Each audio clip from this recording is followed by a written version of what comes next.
Hello बच्चों। आज की इस क्लास में हम जानेंगे how to find valency, atomic valency कैसे निकाली जाती है। ठीक है, वैलेंसी निकालना बहुत ही इंपॉर्टेंट टॉपिक है क्लास 9 10 की केमिस्ट्री के बिहाफ पे। और जब आपको वैलेंसी निकालनी आ जाएगी तो ही आप केमिकल फॉर्मूले बना पाएंगे। ठीक है, केमिकल फॉर्मूले कैसे बनाए जाते हैं ये मैं अपनी नेक्स्ट वीडियो में बताऊंगा।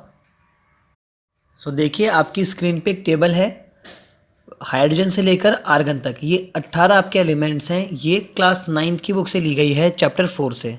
ठीक है, अभी जो एलिमेंट्स हैं, ये एलिमेंट्स बहुत ज़रूरी हैं आपकी क्लास के बिहाफ पे, बिकॉज 9th और 10th में इससे बाहर कुछ ही एलिमेंट्स आते हैं, वो हम अलग से याद कर लेंगे। ठीक है, सो इन 18 की वैलेंसी आपको पता होना बहुत ज़रूरी है। अब वैलेंसी पता करने का मतलब ये नहीं है कि आपको वैलेंसी हर एक की अलग अलग याद करनी है, ऐसा नहीं करना, आपको तरीका सिखाया जाएगा इसका। बच्चों, सबसे पहले आपको ये 18 एलिमेंट्स याद करने हैं अच्छे से। ठीक है, सीक्वेंस में याद करने हैं आपको ये। इसको याद करने के पोएम तरीके आपको यूट्यूब पे भी और भी चैनल से मिल जाएंगे, लेकिन मैं चाहता हूँ कि आप इसको नॉर्मल जैसे है ये वैसे ही याद करें। आपको प्रोफेशनल बनना है आगे जाकर, तो आपको याद करने होने चाहिए ये। ठीक है, आपके लिए इसको एक बार प्रोनाउंस कर देता हूँ। This is hydrogen, helium, lithium, beryllium, boron, carbon, nitrogen, oxygen, fluorine, neon, sodium, magnesium, aluminium, silicon, phosphorus, sulphur, chlorine, argon. ठीक है, ये 18 एलिमेंट्स आपको लाइन से याद करना है। हार्डली आपको 10 मिनट्स या 15 मिनट्स लगेंगे इसको याद करने में। जब आप इन्हें याद कर लेंगे सीक्वेंस में, तो आपको हर एक एलिमेंट का नंबर ऑफ इलेक्ट्रॉन याद हो जाएगा। ठीक है, सो नंबर ऑफ इलेक्ट्रॉन से ही हम लोग वैलेंसी फाइंड करते हैं। यहाँ पर ये नंबर ऑफ इलेक्ट्रॉन्स हैं जिनसे हम वैलेंसी फाइंड करेंगे। सबसे पहले आप जानिए इलेक्ट्रॉनिक कॉन्फ़िगरेशन। इलेक्ट्रॉनिक कॉन्फ़िगरेशन क्या होती है? सो इलेक्ट्रॉनिक कॉन्फ़िगरेशन के हिसाब से जो हमारे एटम्स होते हैं, उनमें अभी फ़िलहाल हम 18 पढ़ रहे हैं। सो उनके अंदर 3 शेल होते हैं, first shell, second shell and third shell. जो पहला शेल है आपका, उसमें मैक्सिमम 2 इलेक्ट्रॉन्स रह सकते हैं। ठीक है, दूसरे शेल में मैक्सिमम 8 और तीसरे शेल में भी मैक्सिमम 8 इलेक्ट्रॉन रह सकते हैं। सो हमारी मैक्सिमम इलेक्ट्रॉनिक कॉन्फ़िगरेशन होती है 2 8 8 की। सो अपना ऑक्टेव पूरा करने के लिए या तो कोई एटम इलेक्ट्रॉन्स को रिसीव करेगा या इलेक्ट्रॉन डोनेट करेगा। ठीक है, इसको समझते हैं एक एग्जांपल से। एग्जांपल लेते हैं मैग्नीशियम का, जिसके अंदर नंबर ऑफ़ इलेक्ट्रॉन होते हैं 12। सो देखिए, यहाँ पर हम एक लिस्ट बना लेते हैं शेल और इलेक्ट्रॉन्स की। 12 इलेक्ट्रॉन है हमारे पास, मैक्सिमम कॉन्फ़िगरेशन होती है 2 8 और 8 की। ठीक है, सो यहाँ पर फर्स्ट शेल के अंदर हमारे पास आएंगे 2 इलेक्ट्रॉन, दूसरे में आएंगे 8 इलेक्ट्रॉन, बिकॉज मैक्सिमम पहले में 2 और दूसरे में 8 रह सकते हैं। जो तीसरा शेल बचा, मैग्नीशियम में हमारे पास 12 इलेक्ट्रॉन्स थे, पहले में 2 आ गए, दूसरे में 8 आ गए, 10 इलेक्ट्रॉन्स हो गए। सो बचे 2 इलेक्ट्रॉन। सो तीसरे शेल में आएंगे 2 इलेक्ट्रॉन। ठीक है, सो हम यहाँ पर 2 लिख देते हैं। अब इलेक्ट्रॉनिक कॉन्फ़िगरेशन हो जाएगी मैग्नीशियम की 2 8 एंड 2 की। मतलब हमें है सिर्फ लास्ट वाले शेल से, 2 वाले से।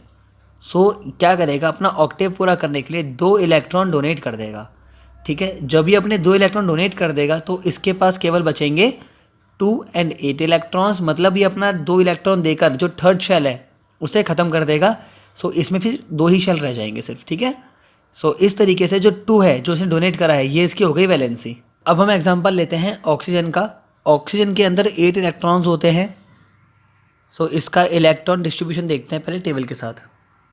पहले शेल में इसके पास थे 2 इलेक्ट्रॉन्स। ठीक है, और क्योंकि टोटल इसके पास 8 इलेक्ट्रॉन्स हैं, सो दूसरे में आ जाएंगे 6 इलेक्ट्रॉन। 2 और 6 हो गए 8 इलेक्ट्रॉन। ठीक है, सो इस प्रकार इसकी इलेक्ट्रॉनिक कन्फिग्रेशन हो जाएगी 2 और 6 की। ओके, अब इसे अपना ऑक्टेव पूरा करने के लिए चाहिए 2 इलेक्ट्रॉन। ठीक है, आउटर मोस्ट में 6 इलेक्ट्रॉन्स थे, सो इसको 8 पूरे करने के लिए 2 इलेक्ट्रॉन्स और चाहिए। सो ये 2 इलेक्ट्रॉन रिसीव कर लेगा किसी और एलिमेंट से। ठीक है, सो इसने 2 इलेक्ट्रॉन रिसीव करे तो इसकी वैलेंसी हो जाएगी 2, एंड क्योंकि इसने रिसीव करा है इसलिए माइनस का साइन हम आगे लगाते हैं, तो वैलेंसी हो जाएगी -2। और क्योंकि ये रिसीवर है तो ये क्या कहलाएगा, नॉन मेटल। ठीक है, सो ऑक्सीजन क्या है, नॉन मेटल। आउटर मोस्ट में 6 इलेक्ट्रॉन्स थे, हमें 8 पूरे करने थे। सो 6 इलेक्ट्रॉन्स को 8 बनाने के लिए 2 इलेक्ट्रॉन और चाहिए होंगे। सो 2 की हमारी क्या हो गई, वैलेंसी। सो इसका नेक्स्ट एग्जाम्पल देखते हैं। इस बार हम सोडियम देखते हैं, एंड ए इसका सिंबल होता है। सो टोटल इलेक्ट्रॉन इसमें होंगे 11। इलेक्ट्रॉनिक कॉन्फ़िगरेशन की अगर हम बात करें, सो 2 8 1 की कॉन्फ़िगरेशन होगी। 2 और 8 10, 10 और 1 11 इलेक्ट्रॉन। ठीक है, जो आउटर मोस्ट में 1 इलेक्ट्रॉन है, ये 1 इलेक्ट्रॉन अपना डोनेट कर देगा। सो वैलेंसी क्या बन जाएगी इसकी, 1। सो बहुत सिंपल कॉन्सेप्ट है। अब हम इस टेबल में दिए गए सभी एलिमेंट्स की वैलेंसी निकालने की कोशिश करते हैं, ठीक है। सो एलिमेंट्स के मैं आपको एक बार नाम बता देता हूँ, सिंपल यहाँ लिखे हुए हैं मैंने, lithium, nitrogen, aluminium, sulphur, chlorine and argon. Okay, so सबसे पहले देखते हैं लिथियम को। इसमें टोटल इलेक्ट्रॉन होते हैं 3। सो पहले में 2 इलेक्ट्रॉन, दूसरे में 1 इलेक्ट्रॉन। इसमें शेल 3 होगा ही नहीं, 2 ही शेल होंगे इसमें। सो इसकी वैलेंसी हो जाएगी 1, ठीक है। नेक्स्ट है नाइट्रोजन। इसमें टोटल नंबर ऑफ इलेक्ट्रॉन होते हैं 7। पहले शेल में 2 इलेक्ट्रॉन, दूसरे में 5 इलेक्ट्रॉन, तीसरा शेल इसमें नहीं होगा। अब देखिए शेल 2 में इसको 8 बनाने थे। सो ये क्या करेगा, 5 डोनेट नहीं करेगा, 3 रिसीव कर लेगा, ठीक है। सो इस तरीके से इसके पास हो जाएंगे 8 इलेक्ट्रॉन और वैलेंसी हो जाएगी 3 की। नेक्स्ट हमारे पास है एल्यूमिनियम। इसमें होते हैं 13 इलेक्ट्रॉन। सो पहले शेल में 2 इलेक्ट्रॉन, दूसरे शेल में 8 इलेक्ट्रॉन, 10 हो गए। थर्ड शेल में होंगे 3 इलेक्ट्रॉन। सो ये क्या करेगा, थर्ड शेल के 3 इलेक्ट्रॉन डोनेट कर देगा। सो वैलेंसी हो जाएगी 3। क्लियर। नेक्स्ट हमारे पास है सल्फर। इसमें होते हैं 16 इलेक्ट्रॉन। पहले में 2 इलेक्ट्रॉन, दूसरे में 8 इलेक्ट्रॉन और तीसरे में 6 इलेक्ट्रॉन। थर्ड शेल के अंदर 8 बनाने के लिए ये क्या करेगा, 2 इलेक्ट्रॉन रिसीव कर लेगा। क्लियर।